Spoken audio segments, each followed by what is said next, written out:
Olá, meu nome é Odilon Correia Lima Neto, sou acadêmico do curso de Agronomia pelo Instituto Federal Goiano Campus de Urutaí. Neste vídeo eu irei realizar a apresentação do artigo intitulado O efeito de fungicidas inibidores da quinona sobre o oídio da videira em um vinhedo na Hungria. Os autores são Taxoni, Coxis, Matias e Thaler. Ele foi publicado na revista Essentia Horticultura, no volume 161, nas páginas 233 a 238, no ano de 2013.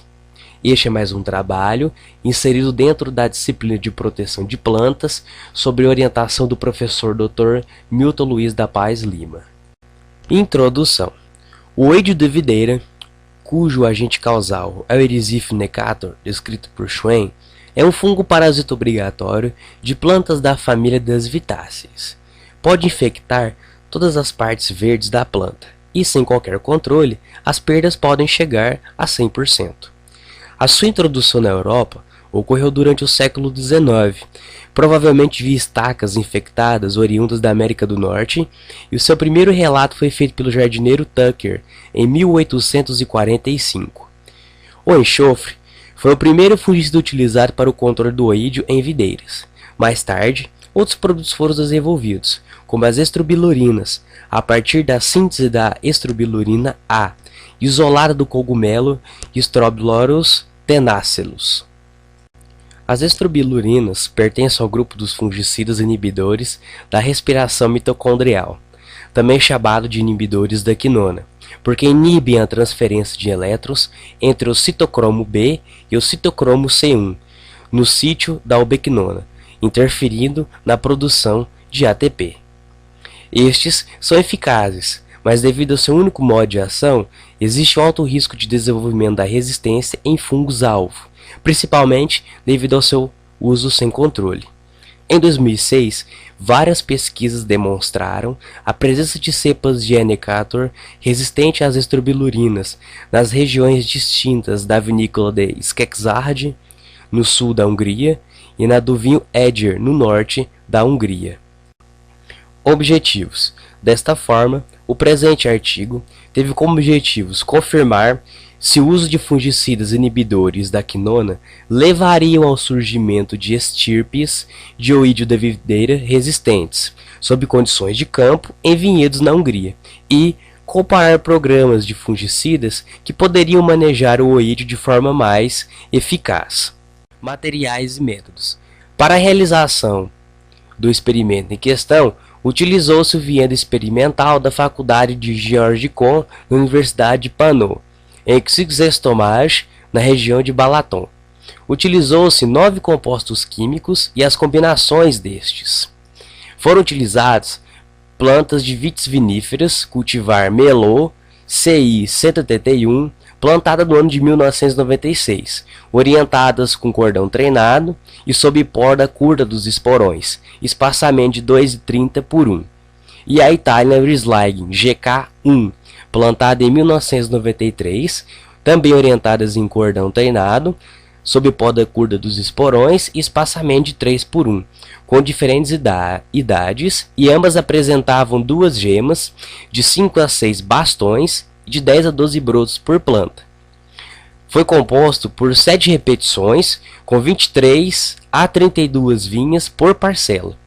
Tomou-se como base a prática vinícola vigente, bem como os programas de proteção de plantas recomendados por 3 dos maiores fabricantes de pesticida do mundo, BASF e Bayer Syngenta, para o ano de 2009 e 2010. Os tratamentos foram divididos em 4 grupos de acordo com os ingredientes ativos. Grupo 1. Apenas fungicidas inibidores da quinona em ambos os anos, 2009 e 2010, e aplicado de 7 a 8 vezes por ano, respectivamente. Grupo 2. Composto pelas formulações comerciais disponíveis destes, e a estrobilurina foi combinada com os ingredientes ativos contra a Plasmopara vitícola.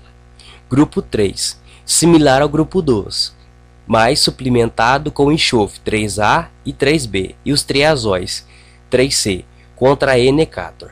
E grupo 4. as estrobilurinas foram aplicadas em um programa de rotação com outros fungicidas de acordo com as recomendações das empresas BASF, Bayer e Syngenta.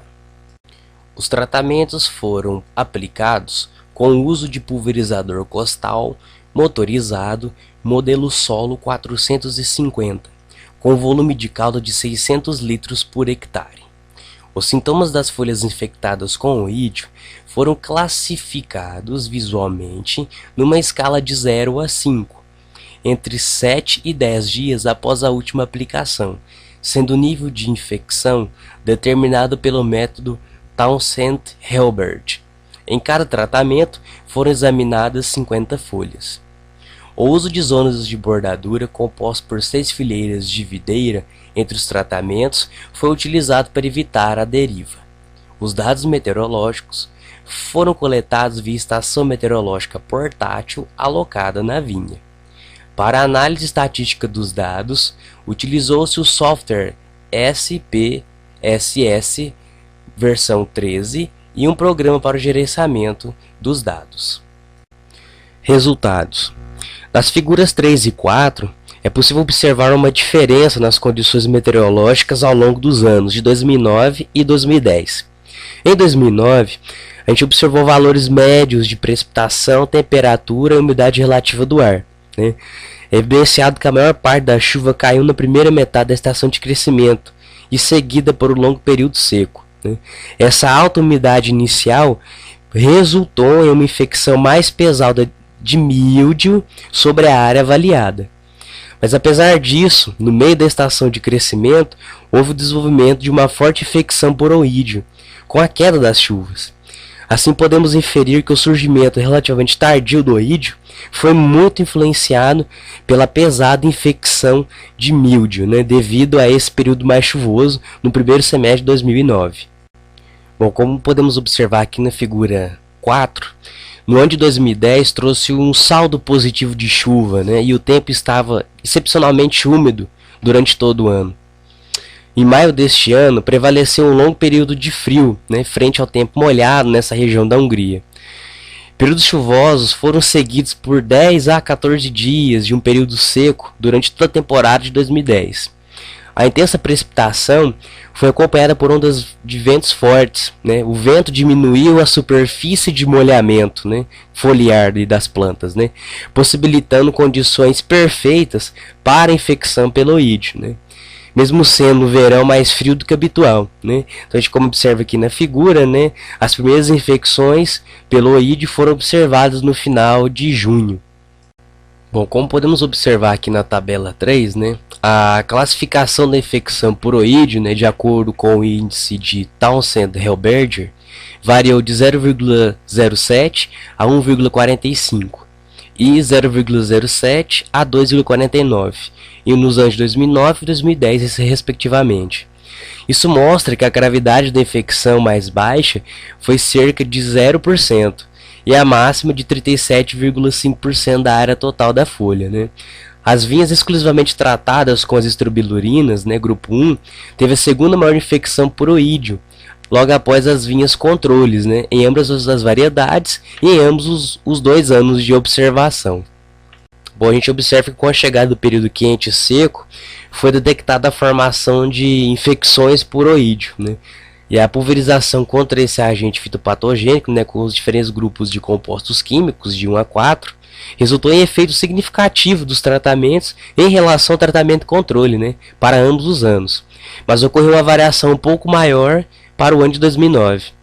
A infecção por oídio foi de 2 a 4 vezes maiores em 2010, quando a gente compara com o ano de 2009. E o nível mais alto de infecção foi registrado no tratamento controle, né, para ambas as cultivares, Merlot e Itália, né, com o índice de Townsend-Hilbert de 2,03 e 2,49, respectivamente. A gente observa também que os efeitos mais fortes dos tratamentos de 1 a 4, né, entre os compostos químicos ativos e entre as cultivares, foram superiores no ano de 2010. Em 2009, a mais alta classificação de infecção foi de 1,45 na cultivar Merlot, né, no tratamento controle, sendo significativamente diferente dos grupos 2, 3 e 4. Né. observa efeitos muito semelhantes dos tratamentos na cultivar Italian, Riesling. No entanto, o mais alto nível de infecção, cerca de 0,90, foi menor do que na cultivar Merlot, né, ocorrendo no tratamento com estrobilurina, do grupo 1. Os níveis mais baixos de infecção foram registrados nos tratamentos contendo estrobilurinas, acrescidos com fungicida contra Plasmopara vitícola, né, do grupo 3, e estrobilurinas com fungicida contra E-Nectar, do grupo 4. Né. A gente observa que no ano de 2010, né, as videiras tratadas com estrobilurinas não diferiram dos tratamentos não tratados, do controle, né, quanto à severidade da infecção. E os melhores resultados foram obtidos com os programas de proteção de plantas recomendados pelas empresas, né, do grupo 4. Mas estes não foram significativamente diferentes das estrobilurinas combinadas com outros compostos eficazes contra a Enecator, né, do grupo 3. Né. E o autor ainda cita que os fungicidas inibidores da quinona não foram aplicados em torno das parcelas experimentais do experimento, né? Então, sendo assim, não poderia ter ocorrido a seleção de cepas de oídio resistente às estrobilurinas, né? Então, esse experimento de campo ele conclui e indica, né, o desenvolvimento de populações resistentes de Enecator, né, a estrobilurinas no período dentro de 1 a 2 anos. Conclusões, né? Então a gente conclui que houve diferenças, né, nos níveis de infecção por oídio, né, dependendo do composto químico das combinações de compostos que foram testadas. Né? Já para as cultivares, não foram encontradas diferença significativa nos níveis de infecção, né, pelo esse agente, né? E as dosagens de estrobilurinas fornecem pouco ou quase nenhum controle sobre o oídio, né, e a gravidade da doença não foi significativamente diferente das vinhas não tratadas. Né? Então isso sugere que a população de oídio resistente à estrobilurina, né, tinha sido desenvolvida nessa área experimental, possivelmente devido a aplicações anteriores deste composto. Né. E nas outras combinações de fungicidas, né, o nível de infecção pelo oídio foi significativamente menor do que nas vinhas não tratadas, ou não apresentando infecções em algumas plantas, mas plantas estavam sadias, né, ausente de infecção. Então os nossos resultados mostram claramente que a aplicação de estrobilurinas conduz à seleção de estirpes de oídio resistentes aos fungicidas inibidores da quinona, né? Porque o nível de infecção foi tão elevado nas videiras não tratadas com estrobilulinas, como foi visto nas videiras que não receberam tratamento. Então esses resultados fornecem um aviso, né, para que no futuro esse tipo de oído resistente aos fungicidas inibidores da quinona tende a ser um problema aqui nessa região da Hungria. Bom, pessoal, essas aqui são as referências utilizadas pelos autores, né? E é isso aí, gostaria de agradecer pela atenção de vocês e até o próximo trabalho. Até mais!